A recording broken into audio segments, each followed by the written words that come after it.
Got Bentley here with me tonight. He's going to be on blackberry duty. So, yep, that's perfect, buddy. You just pull all of the berries that are nice and ripe off of here, okay? And we'll just remember where... Yep, that one's fine. We'll just remember where we're picking them. And this whole entire line is full of blackberries. So we'll have a nice full bucket tonight to take back home. Tomorrow's 4th of July and we'll make a pie. And we'll have a blackberry pie for tomorrow, which will be awesome. Dad, can I eat this one? Yeah, give it a try. What do you think? Good stuff? Nice. All right. So other projects tonight, we're going to go through a few different things. We've got a donation that'll be really fun to talk about, but I'm going to get some sugar water put together and pull water from the creek, mix it up in this container here, and see if we have any bees hanging around, because our donation, first donation from the homestead, was a beehive. So we're going to be putting that together today. Pretty exciting for quite a few reasons, and we'll go into that, but we'll get rolling.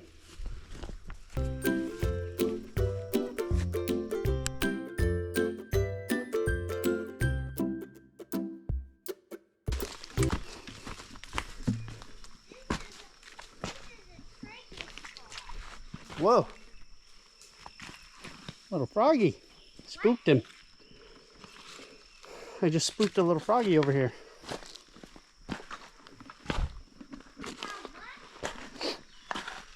Said I spooked a froggy. Oh yeah.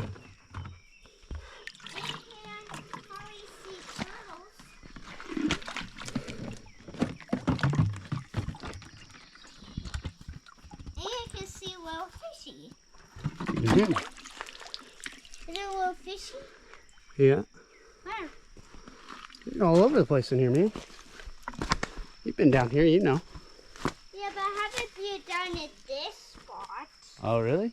Yeah. Well, so, to check in on project 1 from the other day, I drove through it today. So you can see the marks are still pretty wet over here. This area is not bad from where I trenched it, but this is still nasty. Went through the rainstorms, did okay. We didn't get a ton of accumulation, but it did drain out. Obviously now I have deep ruts in there that I'll have to dig the trench again, but it did start the process of draining this area, which was good. So the fact that there's no standing water there was awesome. It's just going to take a while for that to fully clean up. Some nice honeysuckle here, as well as the berries. I need to pick some of that later too. All right, so something super exciting.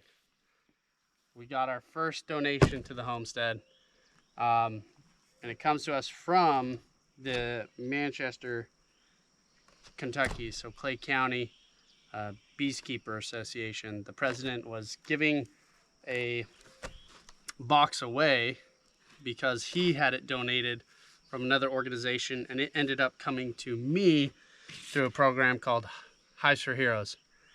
Amazing program, set up for veterans, by veterans, to get people started into being able to do their own beekeeping. So I have a mentor who's been helping me with starting out my own hive, which has been incredible. He's been super helpful, very knowledgeable, which is, you know, something that we've always wanted, is having hives.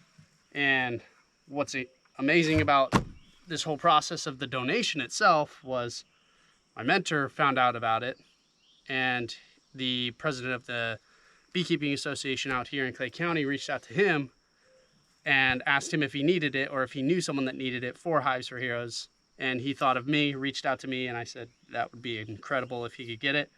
He did, and it's not just a deep box, it's quite a bit more. It comes with a lot of the tools, including gloves and a hive tool itself.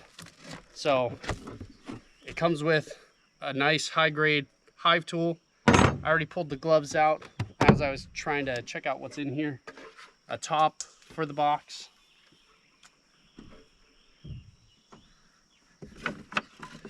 And then it comes with the pieces to put the frames together.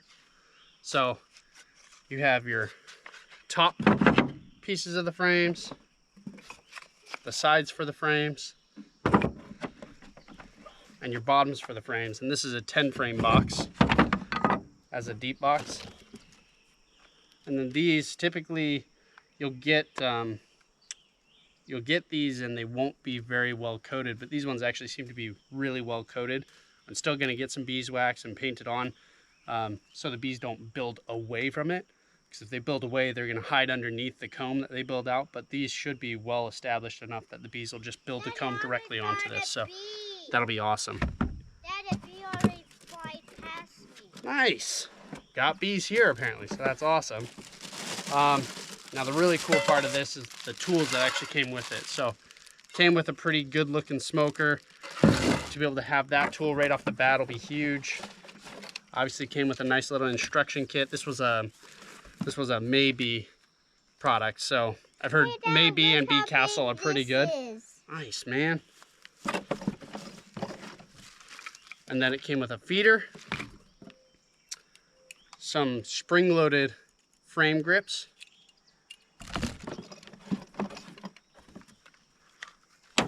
whoop, and then a queen marking tool. So you get the queen inside of this if you want to mark your queen and wait until her back is pining up. You get her pressed up to the top there, just lightly holding her. You take your marker and mark her with that. And that way you can identify your queen quickly and efficiently if you're looking to mark your queens. Some people do, some people don't, but really good idea if you're gonna have a lot of hives. I don't know if we'll be doing it, but we have the tools to do it, so why not? This is to rake the... Thanks, buddy. This is to rake your combs when they have already capped them. So this will rip the caps off, which will help you get the honey out faster at that point once you're harvesting. So if you need to rip your caps off, that is a great tool for it. This is a queen excluder. So it's got a nice little snap on it. So you pull it out, place your queen in there, and then it clips into place. So you have like this nice little divot here that clips it on. And you can put your queen in here, and it's small enough that you can fit it in between your frames, so she can be inside your hive box still, but separated if needed. So anytime you need to separate your queen, you use your tools, you can get her marked, put her in the excluder, and then have her in the hive with the rest of the crew. Then you have a hive beetle trap. You put oil in this, and the bees will actually scare the hive beetles into this. They'll fall in and die. So if you have a problem with hive beetles, that's a nice little tool to have. You just slide that in between your frames. Your blade for cutting comb. So if you're trying to cut your comb completely, that's a good tool to have there. A really soft bee brush, which is awesome. So if you're trying to remove bees from frames as you're working them, you typically have a brush of sorts. Some of them are a little harder. This one's really soft. I mean, it's I think it's made of horsehair, but it's very, very fine.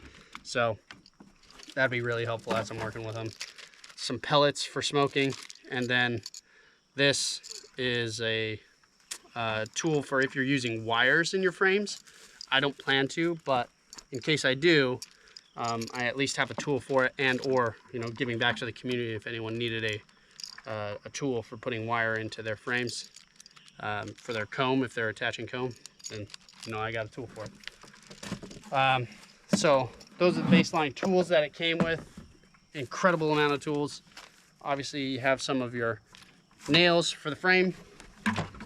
You have the body already pre-built, which is really nice. Has a nice coat of wax on it, which again, you know, not something that always happens. So it's really nice to feel that got a nice coat on there already.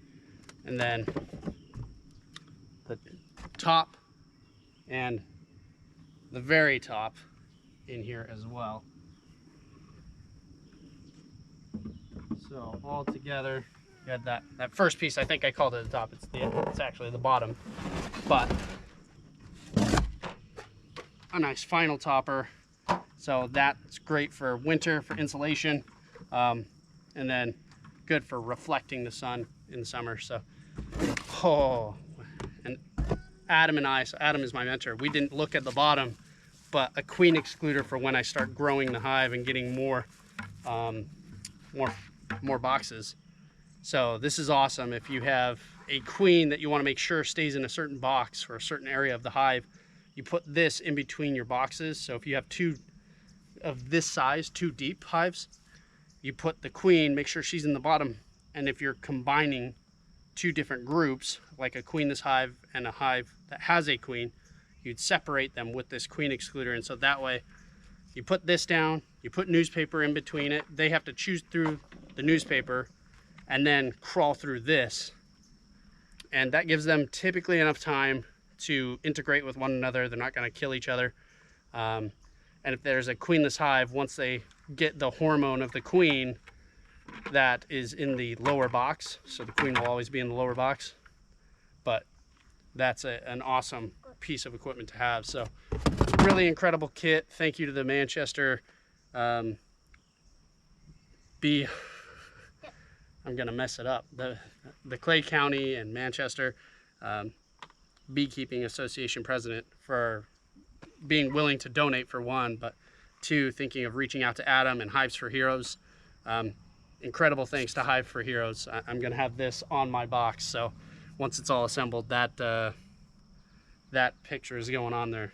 Hives for Heroes, they got me kick-started. I didn't think I'd be doing bees until probably year 2 of having the property, but I just happened upon a stand that we were at a fair, and there was a group of Hive for Heroes folks there, had a good conversation, and didn't think they would get me kick-started so fast. But within a week, I was paired up with Adam, and he lives 15 minutes away from where we are today in Tyner, and things have just been really, really moving quick for us on that, and it's been awesome. So great shout outs to all of the above.